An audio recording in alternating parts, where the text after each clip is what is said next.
بسم اللہ الرحمن الرحیم الحمد للہ رب العالمین والصلاة والسلام علی حبیبہ محمد وآلہ وصحبہ اجمعین۔ ناظرین و سامعین، السلام علیکم ورحمۃ اللہ وبرکاتہ۔ میں آج آپ کے سامنے رسول اقدس صلی اللہ علیہ وسلم کے ارشادات کا کچھ ایسا حصہ پیش کروں گا جو باہم ہمارے معاملات کے لیے ہے اور ہمارے اخلاقی لحاظ سے جو ضروری ہے اور جو غیر ضروری ہے، اس بارے میں نبی کریم علیہ الصلوۃ والسلام کے ارشادات آپ کے سامنے پیش کروں گا۔ بخاری اور مسلم کی یہ حدیث ہے۔ آپ صلی اللہ تعالی علیہ وسلم نے ارشاد فرمایا، اس کے راوی حضرت ابو ہریرہ رضی اللہ تعالی عنہ ہیں، فرماتے ہیں کہ نبی کریم علیہ الصلوۃ والسلام نے ارشاد فرمایا، تم بدگمانی سے بچو، کیونکہ بدگمانی سب سے بڑا جھوٹ ہے، اور عیبوں کے ٹو لگانے سے بچو، اور نہ جاسوسی کرو اور نہ ایک دوسرے کا حق غصب کرنے کی حرص رکھو اور اس کے لیے کوشش نہ کرو۔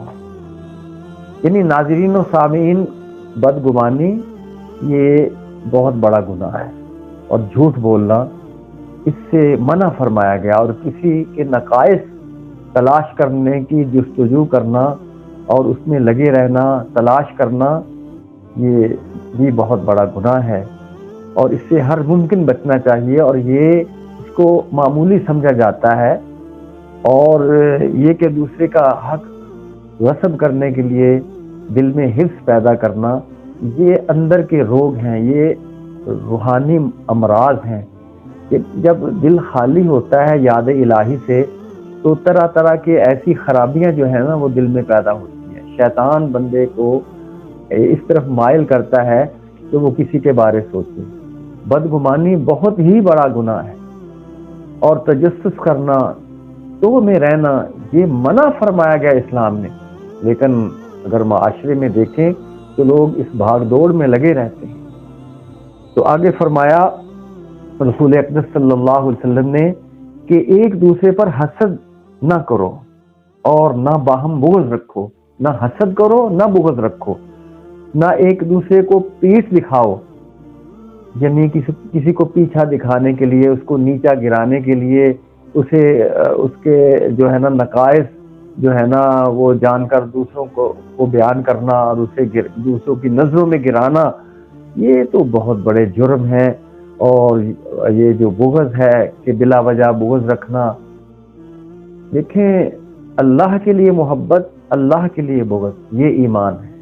بغض کن سے؟ کفر سے بغض، گناہ سے بغض، اور شرک سے بغض، نافرمانی سے بغض۔ لیکن بحیثیت انسان ہر شخص کا اکرام ضروری ہے۔ تو فرمایا بھائی بھائی بن جاؤ، جیسے اس نے تمہیں حکم دیا، یعنی فرمایا کہ اے اللہ کے بندو تم بھائی بھائی بن جاؤ جیسے اس نے تمہیں حکم دیا ہے۔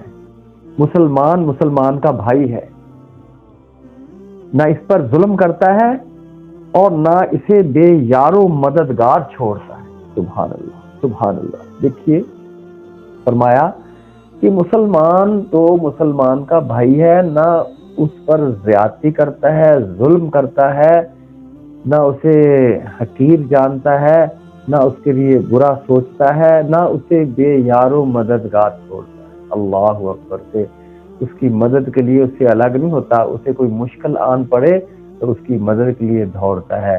مسلمان ایک جسم کی مانند ہے، ایک بال بھی ٹوٹے تو جسم کو محسوس ہوتا ہے، تکلیف ہوتی ہے۔ تو ہم سب یکجا ایک قوم ہیں، مسلمان ہیں، اب آپس میں بھائی بھائی ہیں، لیکن یہ چیزیں ختم ہو چکی ہیں۔ بے یار و مددگار چھوڑنا، ہر ایک نے اپنے اپنے راستے اپنا رکھے ہیں، کوئی کس مشکل میں ہے، کس پریشانی میں ہے، ہمیں اس کا احساس ہی نہیں۔ تو فرمایا بے یار و مددگار نہ چھوڑو اور نہ اس کو حقیر سمجھو۔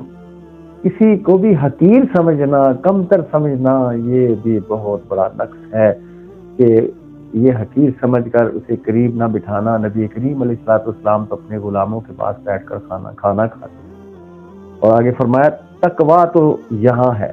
نبی کریم علیہ الصلوۃ والسلام نے اپنے سینہ مبارک کی طرف اشارہ فرما کے ارشاد فرمایا تقویٰ یہاں ہے، تقویٰ یہاں ہے، یعنی دل میں تقویٰ ہوتا ہے۔